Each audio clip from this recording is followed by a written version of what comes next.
Mr. Speaker, members, I'd like to recognize I believe probably half of the members in the gallery that are here for the Convention of States. Would you please rise?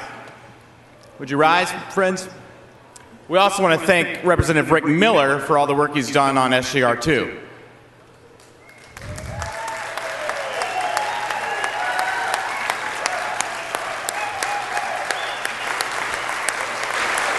You are patriots. Thank you. Chair recognizes Representative Darby for a motion. Thank you, Mr. Speaker. Members, I move to add the following members as joint and co-sponsors of SJR 2: Paul Workman, Larry Phillips, Lyle Larson, Dan Huberty. Those are joint sponsors. Co-sponsors: Rick Miller, Justin Holland, Travis Clardy, John Kemple, Doc Anderson, Stan Lambert, Pat Fallon, Craig Goldman, Lance Gooden, James White, Jason Isaac, Will Metcalf, Dave Phelan, Dennis Paul, Tony Dale, Trent Ashby, Cindy Burkett, Wayne Faircloth, Rodney Anderson, Tom Ollerson, Cecil Bell, Mike Schofield, and John Serrier. And for Price. And Jody Lottenberg, and Jonathan Stickland, Briscoe Kane, J.M. Lozano, Chris Paddy, Mark Keogh, Byron Cook, Bill Zedler, Dennis Bohack, Dan Flynn. It's like feeding hogs, isn't it? Oh my gosh. Valerie Swanson, Ron Simmons, Jay Dean, John Frulo, Matt Shaheen. It's like feeding kids. Drew Springer, Gary Elkins. How about me, Frank? Okay. Oh, Stuckey.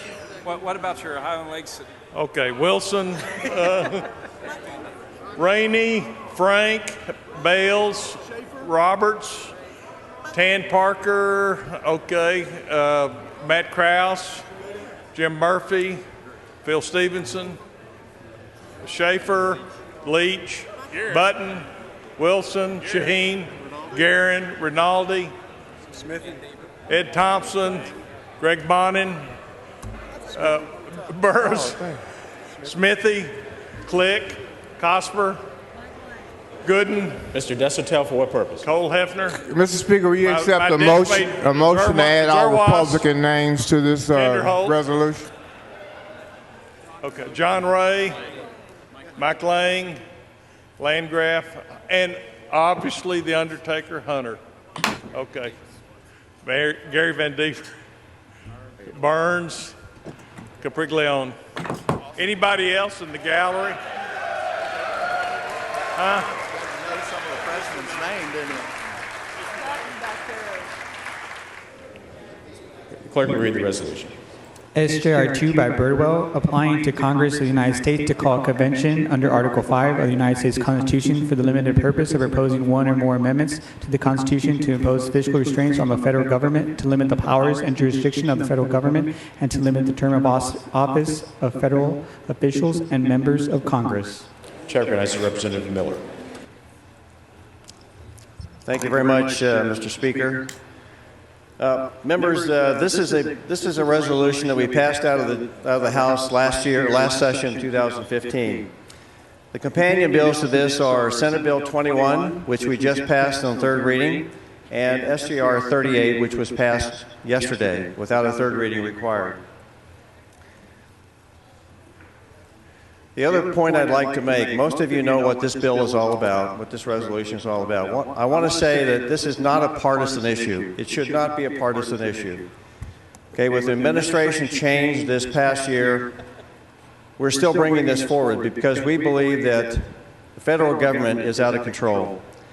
And we're standing up for our states' rights in what we're doing with this resolution. I do have one amendment that I will accept. It's my amendment. Mr. Speaker. Mr. Turner, for what purpose? Would the author yield for some questions before Representative getting Miller. the amendments? Do you yield for questions? After the amendment. Let me do the amendment first. Not this time. Mr. Turner, he'd like to lay out his amendment before he yields for questions.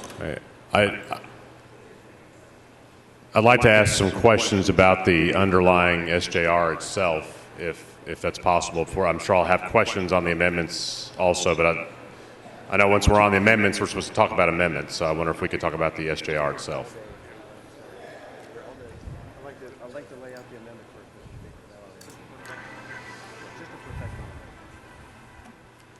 first. Mr. Miller declines. Following amendment, the clerk will read. Mr. Speaker, parliamentary inquiry. I'm sorry, I State your didn't understand what you said. Representative Miller declined to yield for questions at this time. Okay. Mr. Speaker, parliamentary inquiry. State your inquiry. Is this SJR2 that's in front of the body now, is it not a official resolution from this legislature to apply for a convention of states to rewrite the United States Constitution? Yes, it is. And I know in my 4 terms here, I'm not familiar with us having ever taken on something of such significance, and I'm curious why the bill author would not be willing to answer questions on something of this national importance.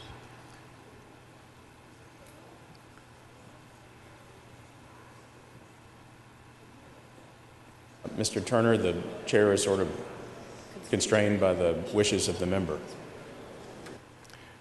Okay. Well, I'll reserve my questions for the amendment, but I would ask to be recognized to ask questions. I think Representative Miller would entertain your questions. Chair, okay. Chair recognizes Representative Miller. I'll answer your questions. Thank you. Can I go back to what you just said about the... Sure. The purpose of this, if you read Article 5, Representative Turner, is only to propose amendments to the Constitution, not to rewrite the Constitution. Right. Only for amendments. So, great, and that's a great place to start. So what amendments to the federal Constitution, the United States Constitution, are we trying to adopt with this process? We're not adopting any specific amendments to the Constitution. We're only proposing 3 broad areas where amendments could be brought to the Constitution. Those areas are fiscal restraint, legislative regulatory overreach, and term limits. Those are the 3 broad areas where amendments could be proposed. So you said term limits, federal overreach, was that the term? Yes, regulatory overreach and fiscal restraints. Fiscal restraints. Okay. All right.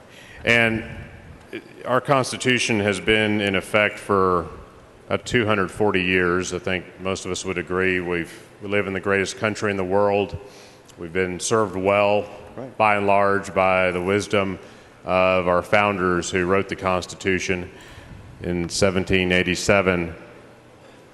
Why now do we need to convene a national convention, which has never been done before in our nation's history, to propose amendments to the Constitution?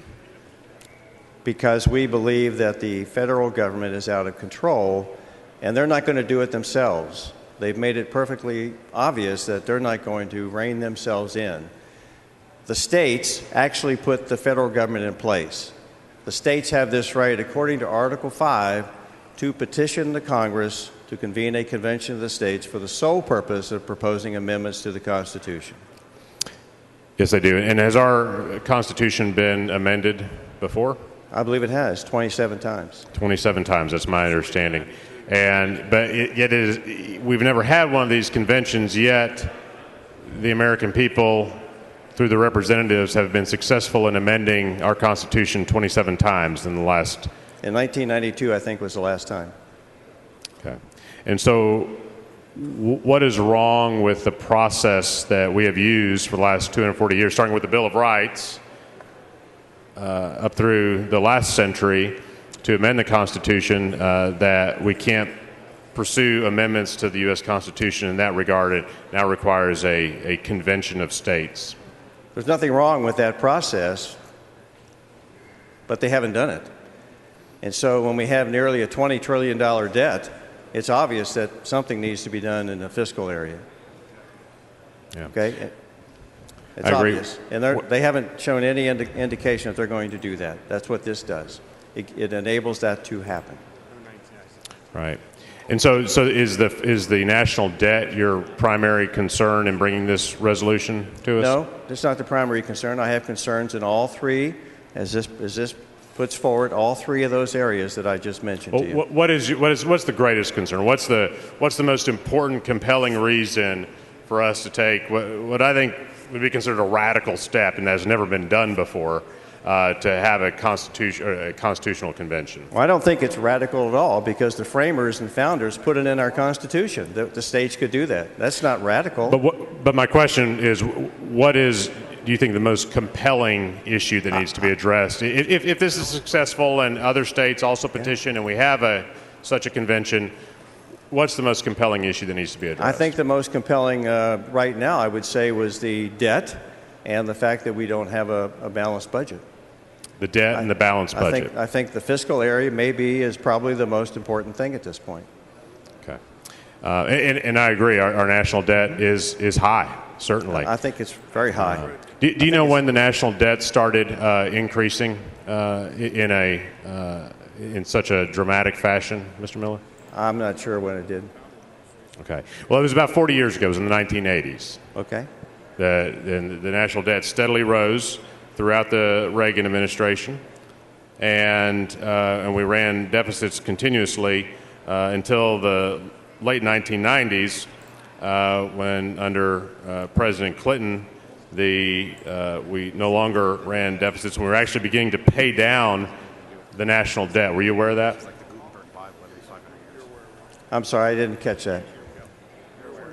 I'm aware. I was asking you if you were aware that the national debt began to spike in the 1980s, about 40 years ago. I think that's probably right. You agree that's right? I think that's probably in the Reagan administration. And then Right. in the 1990s, we reached a point where the budget was balanced by the end of President Clinton's second term, and we were actually beginning to pay down the national debt. Do you recall that? Yes, I think Speaker Gingrich had a lot to do with that as well. He was Speaker at that time. I would grant you that. And then you recall in the early 2000s that debt began to increase again, and we began running annual federal deficits again. Do you recall that? I do. And I recall how it's grown the last 8 years, too. I'm sorry, I didn't catch the last part. I said I recall how much it's grown in the last 8 years. Well, the last 8 years is a good question or a good topic. Do you know that over the last 8 years under President Obama, the federal deficit as a share of the budget and as a share of our nation's economy actually decreased from the preceding 8 years under the Bush administration? Were you aware of that? Yeah. Okay. That's right. Okay, go ahead. You do agree with that statement? I don't know. I'd have to do some research with that statement. Okay. Well, I will stipulate to you that is true. And listen, I share concerns about what's happening in Washington right now, because I'm seeing news reports of plans out of the White House and the Congress that would further explode the federal deficit, whether it's new tax cuts or a health care repeal bill that will actually drive up the deficit. And so I think those concerns need to be addressed, and I would hope that you and our colleagues there at the front will use your ability and influence with our members of Congress and U.S. senators to begin addressing these things right now. Because realistically, if this happened, if we pass this, it takes how many states to do a convention of states? 34, 2/3. 34? 34. And how many states have adopted this? 10. 10. So we would become the 11th? We're the next one, but there are about 10 to 12 that are ready to fall once Texas leads the way. Okay, so we'll lead the way by being number 11, and then we'll be, then 10 others come along to be 22, and then we'll still be 12 short, is that right? It's actually working at about 44 states right now. Okay. So when do you think a convention of states will actually be held? I have no clue. You have no clue. Okay. Well, I think that the issues that you raise in terms of fiscal restraint and other things are important issues. But I Thank you very think much. we all need to be honest with ourselves. If we want those things to change, we have 36 members of Congress and 2 United States senators representing the state right now in Washington, D.C. We want these things addressed. We need to be talking to them and demand that they take action on the issues important to the people of this state and this country. I think things like this are window dressing for masking the real issues and the dysfunction in Washington, D.C. I could not agree with you right now. more. But the point is, they haven't done it. And this sends a strong signal to them that the states are rising up to take action. And we should do that. That's in the Constitution. It gives us that ability to do that. And the framers expected us to do that at a time such as this. And that's why this is going forward. Thank you, Mr. Miller. Thank you. Mr. Huberty, for what purpose? The gentleman yield for a quick question. Representative Miller, do you? Thank Chairman you. yields. Mr. Miller, Sir. you've done a wonderful job. Thank you. And I know last session you tried to do the same thing. I want to hit on one thing that you mentioned briefly, which was one of the things, the reason you brought this is that you want to see a balanced budget. Is that correct? Absolutely correct. Right. Work within the means. That's right. In Texas, we do have that requirement. There's only one thing that we have to do constitutionally. What is that, Mr. Miller? It's to pass a 2-year budget that's balanced. That's right. Pass a 2-year budget that's balanced. So at a minimum, if that's what we could get Congress to do, so we don't saddle our children, our grandchildren, our great-grandchildren with trillions of dollars of debt, That's correct. that would be a success in your mind. Would that not be right? Absolutely true. Okay. Thank you, Mr. Miller. Thank you.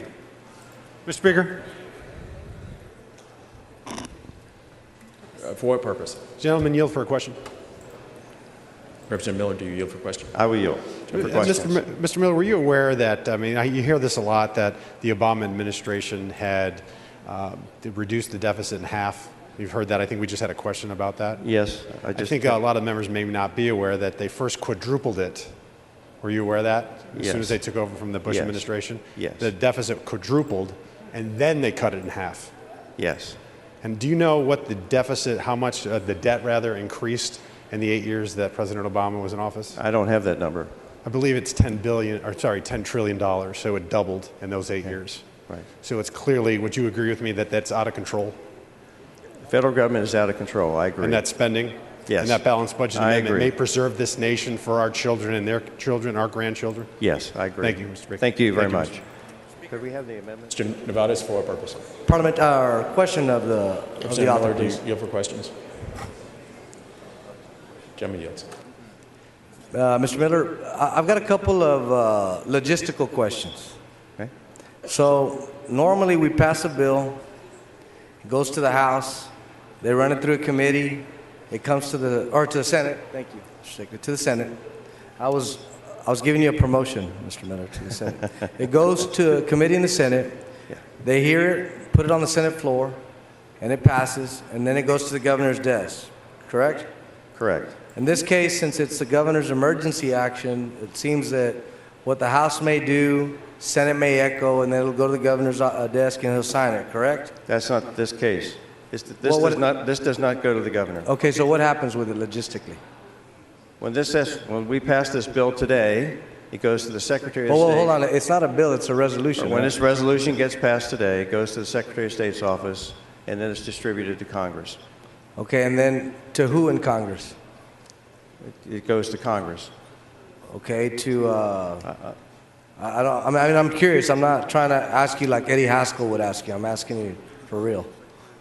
It goes, the Secretary of State shall forward official copies of this resolution to the President of the United States, to the Speaker of the House, and President of the Senate. And then once they have it in their hot, sweaty little hands, what are we going to do then? I say that again? I said, once they have it in their hands, Mr. Miller, what do we do then? Well, we wait for 34 states. For how many states? 34. And you think these people up here have time for 34 more states to be waiting? I mean, I don't know. I think the 125,000 plus supporters of this in Texas will be very happy.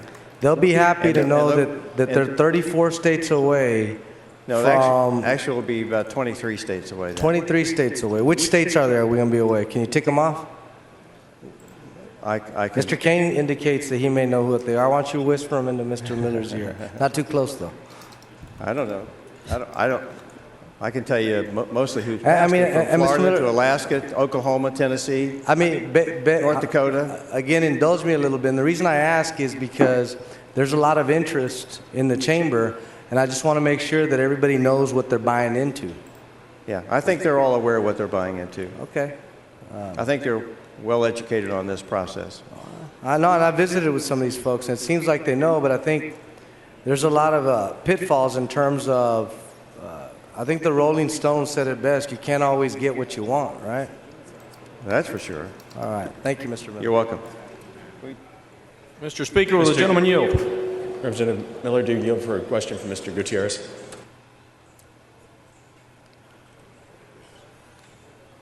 Gentleman yields. Thank you, Representative Miller. First off, I want to thank you for your service and all the members of the military. But sometimes we're in a body where sometimes we don't agree on things. Now, you suggested earlier, you told all these fine folks up here that you have a concern with federal overreach. Is that not correct? Yes. Well, what did we do? So you don't like the federal government coming into your backyard and telling you what to do? Is that right? I think that's right. And you don't like the federal government, the long arm of Washington coming into your community and telling the folks, where are you from, Representative? I forget.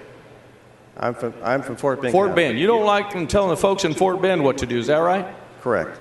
And yet last week we came up here and all of you Republicans thought it was so fun to let the federal government come into our communities, and you approved Senate Bill 4, didn't you? That's a sanctuary cities law? The House voted for Senate Bill 4. But that's a federal overreach, isn't it? You're saying, federal government, come on in, let's do this work. Let's create an unfunded mandate, isn't that right?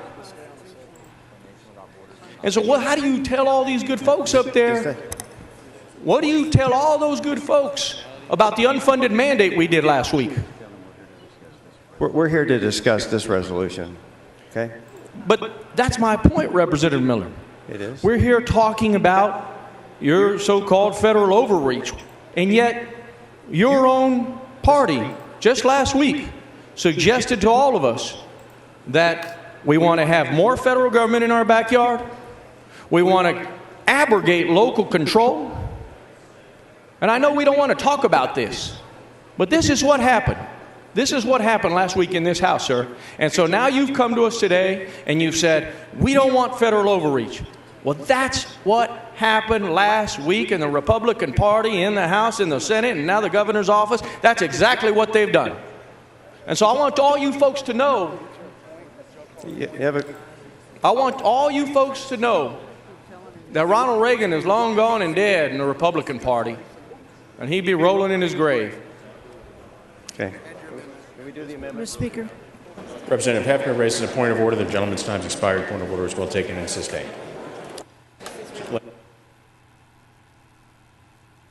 Representative Israel, for what purpose? Could I have a... Mr. Speaker, given the array of issues, would the gentleman consider an extension of time? The request is for the first extension of time.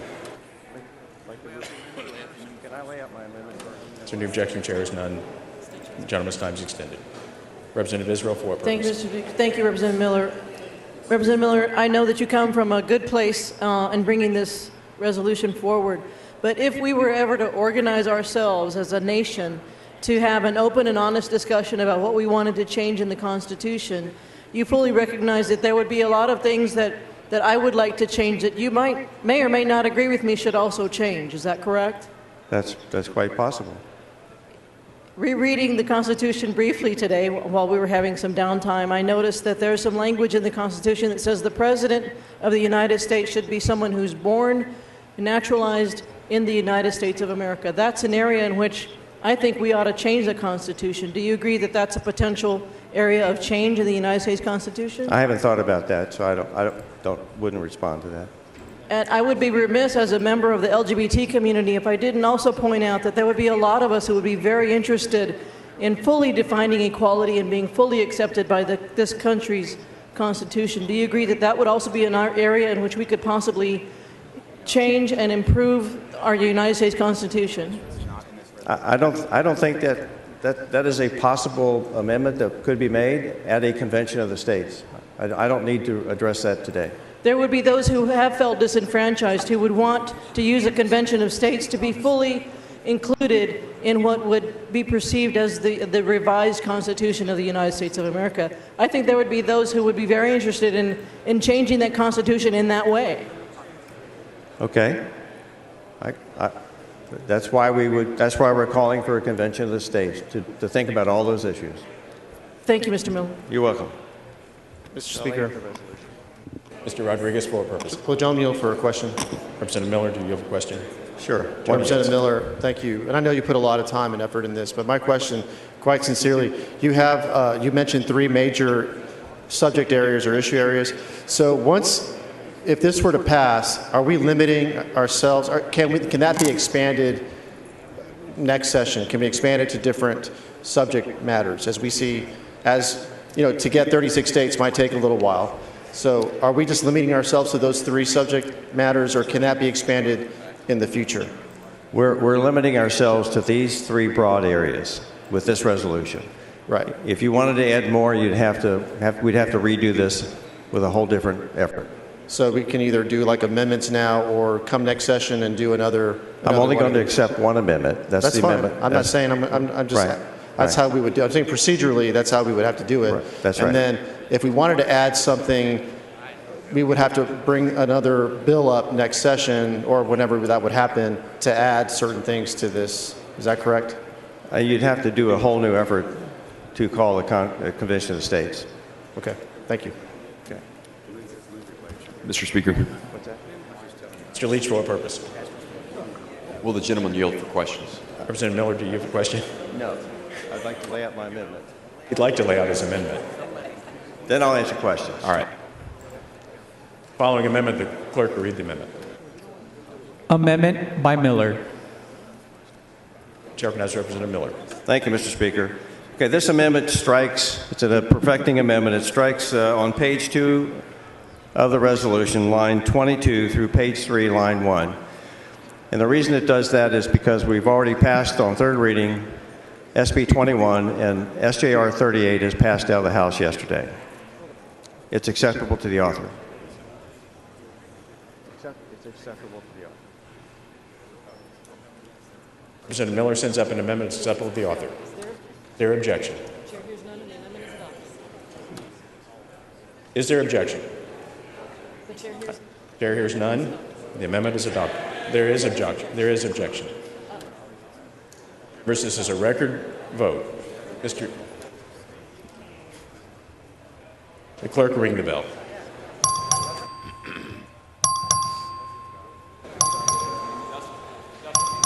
Are you? Show Representative Swanson voting aye. Show Representative Keogh voting aye. Show Representative Holland voting aye. Have all voted. The 99 ayes and 46 nays, the amendment is adopted. Chair recognizes Representative Flynn for an announcement. Thank you, member. This is I request permission for a committee on pensions to meet while the House is in session at 4 o'clock, May the 4th, 2017, in 1W-14 Ag Museum. And we would like to consider Senate Bill 2190 and other pending business. Members, you've heard Representative Flynn's motion. Is there objection? Chair is none, so ordered. Following announcement, the clerk read the announcement. The Committee on Pensions will meet today, Monday, May the 4th, 2017, at 4 o'clock p.m. at the Agriculture Museum, 1W.14, for a formal meeting to consider SB 2190 and pending business.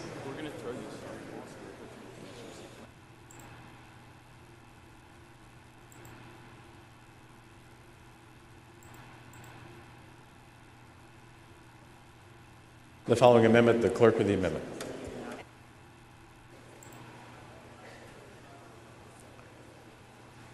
Mr. Speaker. Mr. Leach, for what purpose? Will the gentleman yield for questions? Can we lay out the amendment? Yes. Amendment by Turner. The chair recognizes Representative Turner.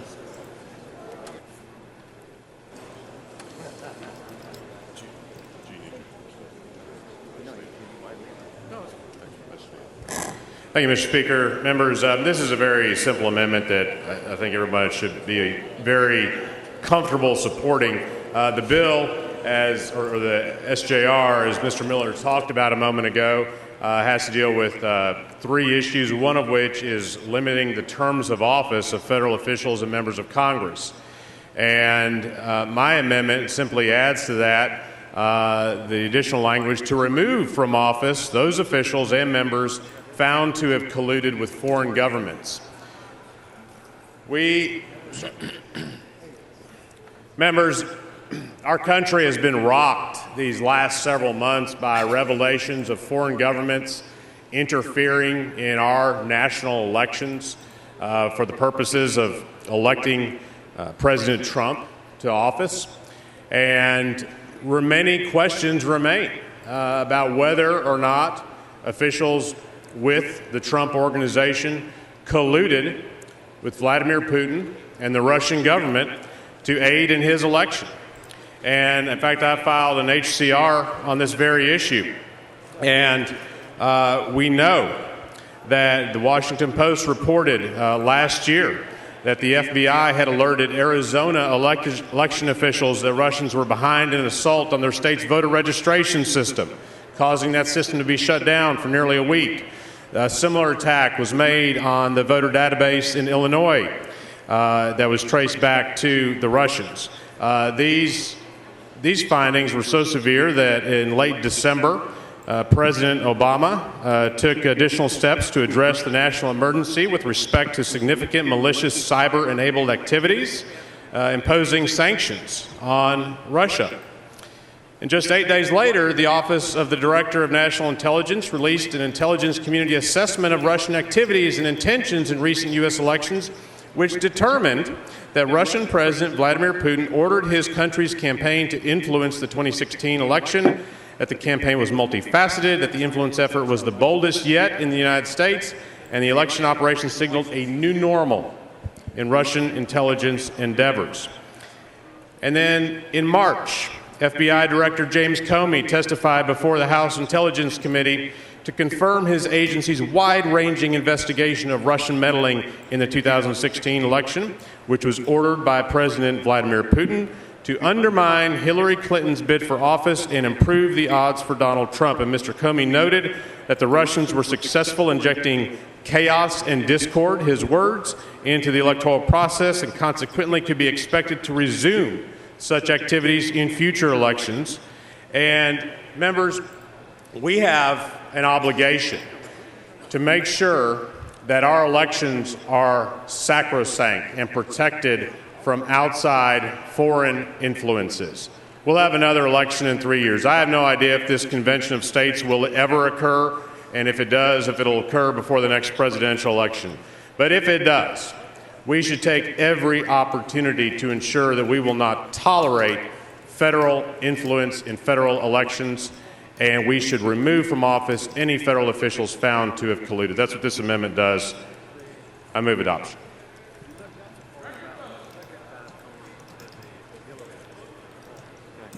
Chair recognizes Representative Miller. Okay, I move to table this amendment. Chair recognizes Representative Turner to close.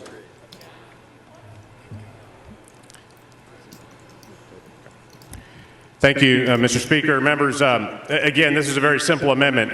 If you oppose federal officials colluding with foreign governments, whether it's for the purposes of elections or any other reason, you will vote no on this motion to table. I don't think any of us, whether we're for a convention of states or against a convention of states, whether we're Democrats or Republicans, whether we represent urban districts or rural districts, I don't think any of us represent constituents who think it's okay for federal officials to collude with foreign powers. And so if you believe, as I do, that we shouldn't tolerate that, then you'll vote no on this motion to table. Members, a question occurs on the motion to table. Record vote's been requested. Record vote is granted. Clerk will ring the bell. Show Representative Bell voting aye, Representative Keogh voting aye, Representative Holland voting aye, Representative Miller voting aye. Have all voted? There being 95 ayes and 52 nays, the motion to table prevails.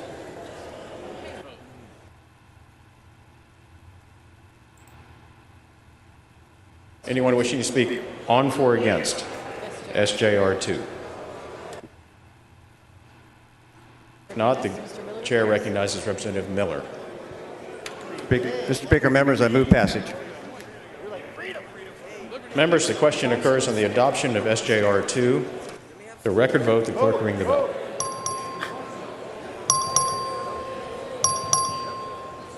Show Mr. Bell voting aye. Show Representative Holland voting aye. Show Representative Simmons voting no.